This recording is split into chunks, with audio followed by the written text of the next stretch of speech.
Hello everyone, welcome back to Science K Fun. Today we are going to learn chapter number 16, environmental issues, and after this you need not to revise it from NCERT, although because these all are the to NCERT lines which are important and which are expected that they could be asked in the paper directly or indirectly. So first is definition of pollution, that is it is an undesirable change in physical, chemical, biological characteristic of air, land, water or soil, that agent that brings such an undesirable change. Agent which do pollution, create pollution is known as pollutant. It is known as pollutant. Right? In order to control the environmental pollution, okay. The government of India has passed dash in the dash to protect and improve the quality of urban environment. Environment का करना है तो environmental act ही होगा, तो environmental act protection act लिख सकते हो आप in dash in 1986. The most widely use method to remove particular matter is electrostatic precipitator. Electrostatic precipitator which can remove at least 99% of the particulate matter which is present in the exhaust from a thermal power plant. CPCB stands for, it is Central Pollution Control Board. यहाँ लिख देती हूँ Central Pollution Control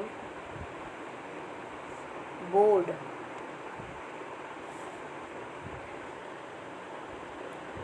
ठीक है, तो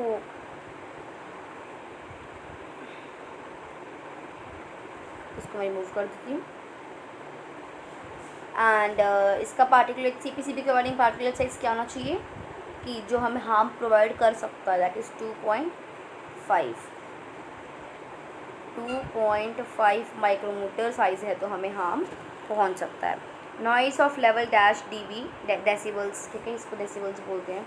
और more can damage the year drums दस permanent impairing, हमेशा के लिए बहरे हो जाओगे. कितनी साउंड होनी चाहिए, 150 dB है, डेसिबल्स है या उससे ज़्यादा है तो आपके परमानेंट इम्पेयर होने वाले हो. According to Euro 3 norms, concentration of sulphur कितने चाहिए डीजल में 350 ppm, पेट्रोल में 150 ppm एंड एरोमेटिक हाइड्रोकार्बन्स कितने होते हैं 42% of the concern fuel.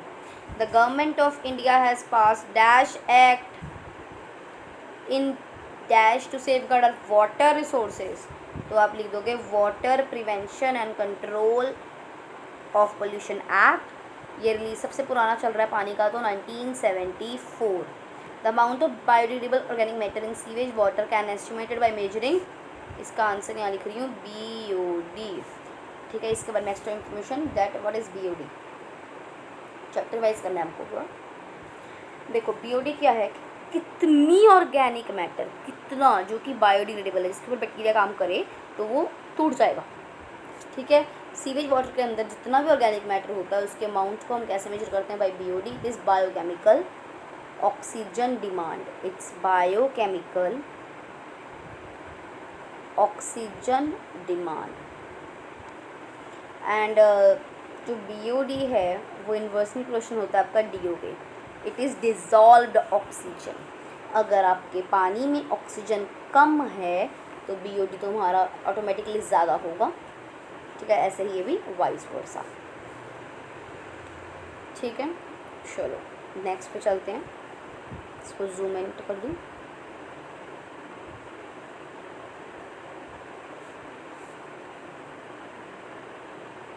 Fine, मेरी वीडियो साइट पे आ जाए, कोई चक्कर वाली बात नहीं है, because matter is important not my video.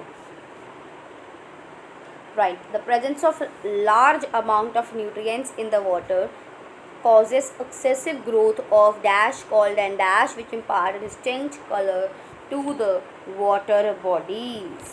Presence of, ये मेरे पास क्वेश्चन ही है, मेरे पास क्वेश्चन ही पढ़ रही हूँ मैं भी. The presence of the large amount of nutrients in the water causes the excessive growth of, ज़्यादा न्यूट्रिएंट्स हैं तो ज़्यादा ग्रोथ किसकी होगी, प्लैंकटोनिक एल्गे की. किसकी, प्लैंकटोनिक एल्गी. एक सेकेंड,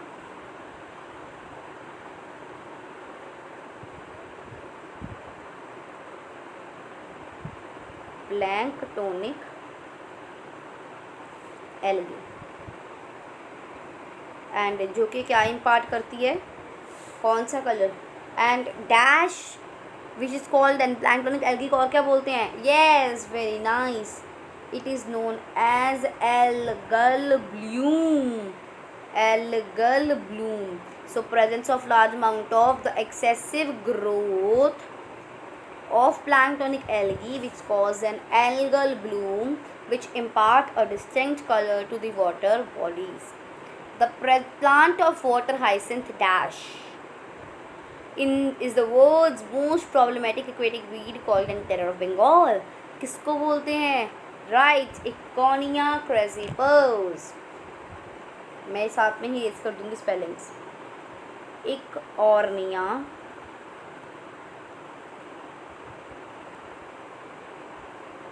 क्रेसिपस, इकोनिया क्रेसिपस.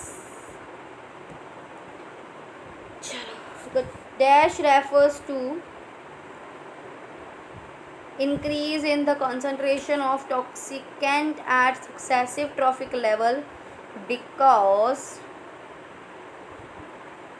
किसको कहते हैं, and it can not be cat accumulated and can not be metabolised और excreted.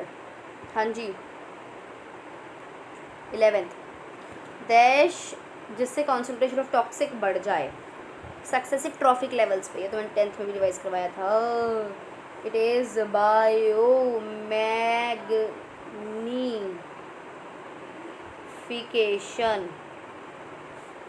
Dash is the natural ageing of lake by nutrient enrichment of its water. It is known as eutrophication. जब plant से जो lake है, lake के अंदर कुछ plants हैं, कुछ भी है ना, डेडिकिंग मटर है, सारा उससे सभी फैक्टर्स को कंसिडर करते हुए नेचुरल एजिंग हो जाती है आपके लेक की. ठीक है, उसको हम बोलते हैं यूट्रोफिकेशन. इसका आंसर नीचे ही लिखा हुआ है, यूट्रोफिकेशन. यूट्रोफिकेशन लाइन रिमूव करनी पड़ेगी. ओके, इसका आंसर ये है सेकंड का. Eutrophication due to pollutants from man's activity like effluent from industry and home is called dash eutrophication. ऐसी यूट्रिफिकेशन जिससे कि मैन की एक्टिविटीज़ से ज़्यादा हो रही है, ज़्यादा मैन की एक्टिविटीज़ कॉन्ट्रीब्यूट कर रही हैं, इसको बोलते हैं कल्चरल या फिर एक्सर रिलेटेड. क्या लिखोगे आप, कल्चरल या एक्सर related. Next, an integrated wastewater treatment project initiated in town of Arcata, California, the biologists developed a series of dash connected marshes. कितनी connected marshes थी, 6. I'm really sorry, 6. And connected marshes over 60 hectares of marshland and citizen group called dash are responsible. आर्कटा से आप याद रखना है आपको foam. क्या याद रखना है, फोम, FOAM. इसका आंसर है जो भी यहाँ का. इसका फुल फॉर्म है Friends of the Arcata Marsh. Friends of the Arcata Marsh. ये इन्होंने एक बना रखी है कम्युनिटी. ठीक है, ये वेस्ट वाटर ट्रीटमेंट को इंटीग्रेटेड तौर पे चला रहे हैं कैलिफोर्निया में. 60 हेक्टेयर लैंड है, उस सिटीजन ग्रुप को हम फोम बोलते हैं, जो कि इस प्रोजेक्ट को सुपरवाइज कर रहा है बेसिकली. ओके, अब मेरे को ऊपर जाना पड़ेगा. In dash wastage are dumped in depression और ट्रेंच आफ्टर कॉम्पैक्शन और कवर्ड डेड एवरी डे. इसको हम बोलते हैं सैनिटरी लैंडफिल. इसको याद रख लो आप, सैनिटरी. इसको पढ़ लेती हूँ. 15 का आंसर है सैनिटरी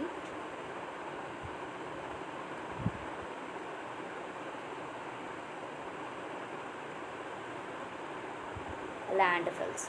ठीक है, तो उसमें क्या होता है, हम एक गड्ढा बनाते हैं, गड्ढे के अंदर सारा कूड़ा कचरा भर देते हैं, डंप में हम गिरा देते हैं सारा एक बार. ठीक है, उसको ऊपर से ढक देते हैं मिट्टी से. ठीक है, फिर धीरे धीरे उसको दबा देते हैं, डंप कंप्रेस करते हैं, कंपैक्ट करते हैं. धीरे धीरे दसता जाता है वो, जिससे कि आपके न्यूट्रिएंट्स भी आ जाते हैं. ठीक है. Next 16th, irreparable computer and other electronic good are known as dash wastes. Electronic E waste भी बोल सकते हो, electronic E waste. Electronic waste. Dash produce polyblend, कौन? Ahmad Khan. Okay.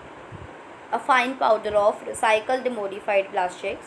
He proved that the blend of polyblend and bitumen enhanced the bitumen's dash repellent properties.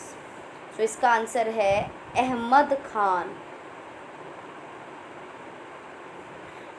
ने produce किया था polyblend, जिसके अंदर पॉलीब्लेंड एंड बिटुमेन की प्रॉपर्टीज़ हैं, जैसे कि बिटुमेन की कौन सी एनहांस होता है क्या?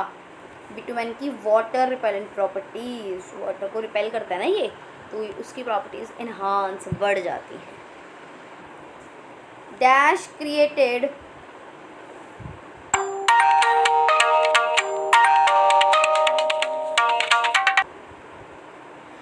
The dash created the Haryana Kisan Welfare Club with a current membership of dash farmers. It is Ramesh Chandra Dagar. इसका आंसर है रमेश चंद्र डागर, जिन्होंने कितनी मेंबरशिप है इसमें, कितने किसान जुड़े हुए हैं? 5000। 5000 किसान इस मेंबरशिप ली हुई है इन्होंने। क्या यार,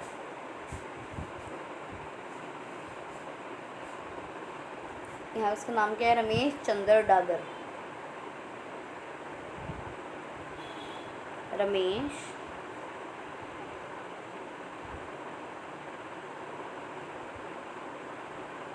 चंद्र Dagar. The storage of nuclear waste after pre-treatment in shielded container is done about dash metre deep. कितने मीटर डीप की जा सकती है? 500 मीटर डीप। कितना? 500 metre. 500 metre. Without greenhouse effect, okay, the average temperature कितना हो सकता है हमारी अर्थ के सरफेस का अगर ग्रीन हाउस इफेक्ट नहीं है? तो इट विल बी -18। और आजकल कितना चल रहा है? 15। प्रेजेंट कितना है? 15। होता कितना अगर ग्रीन हाउस इफेक्ट ना होता? तो -18। Dash effect means odd climatic changes due to rise in temperature. Odd climatic changes due to rise in temperature, इस इफेक्ट को हम क्या बोलते हैं? El Nino. क्या बोलते हैं? El Nino. ये एक इफेक्ट है इसमें क्या होता है, जो ऑड क्लाइमेटिक कंडीशंस होती हैं ना, मतलब ऐसी जो टेम्परेचर बढ़ने से जो कुछ अजीब क्लाइमेटिक कंडीशंस हो जाती हैं, उसको हम एल नीनो इफेक्ट बोलते हैं। नेक्स्ट है the upper part of the atmosphere, यहाँ है बड़ा वाला।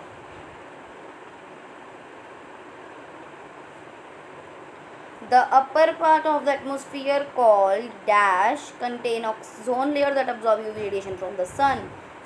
अर्थ के एटमोसफेयर के कौन से पार्ट में है जहाँ पे ओजोन लेयर है? Stratosphere. Stratosphere. The thickness of ozone in a column of air from ground to top of atmosphere is measured in term of, thickness of ozone किस में नापी जाती है? कौन से यूनिट्स में? Dobson. Dobson units. High dose of UVB causes inflammation of cornea, which is known as inflammation of cornea। अगर हो जाए तो उसको हम क्या बोलते हैं? Snow blindness.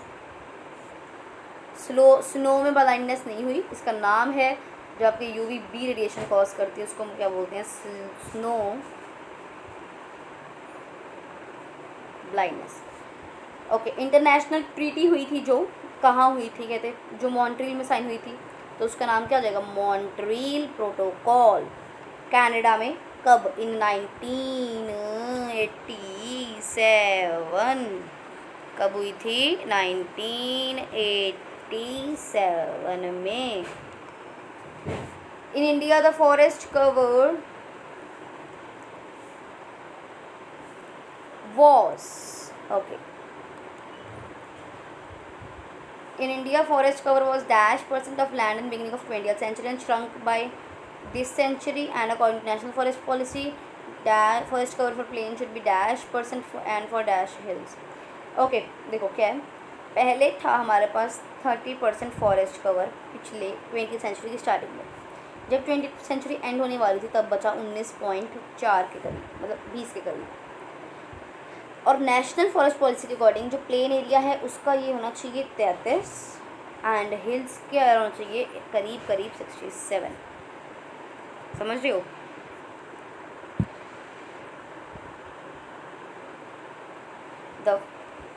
The forest cover was 30%.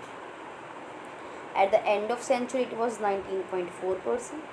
For plain it should be 33%, and for hill it must be 67%. Slash and burn agriculture is also known as झूम cultivation. क्या बोलते हैं उसको? झूम कल्टीवेशन। सारी एक बार फसल होगी उसको जला दो। The Government of India instituted Dash Award for individual or community from rural area that show extraordinary courage and dedication in protecting wildlife. क्या उसको कौन सा अवार्ड देते हैं? ये सबसे पहले किया था हमारी अमृता देवी बिश्नोई ने, इसलिए उनके नाम पे ही ये अवार्ड रखा गया है, Amrita Devi Bishnoi wildlife protection award. ठीक है, Amrita Devi Bishnoi wildlife protection award, ADWPA।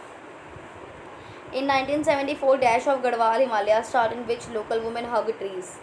Local hug trees कब हुआ था ये? चिपको मूवमेंट, सारे चिपक गए थे। हग मतलब चिपको ही होता है ना, तो चिपको movement. The Government of India in 1980 introduced the concept of Dash so as to work closely with local community. Local communities protect करें, है ना। और ये इकट्ठे इंटीग्रेटेड वर्क का कंसेप्ट कब आया था?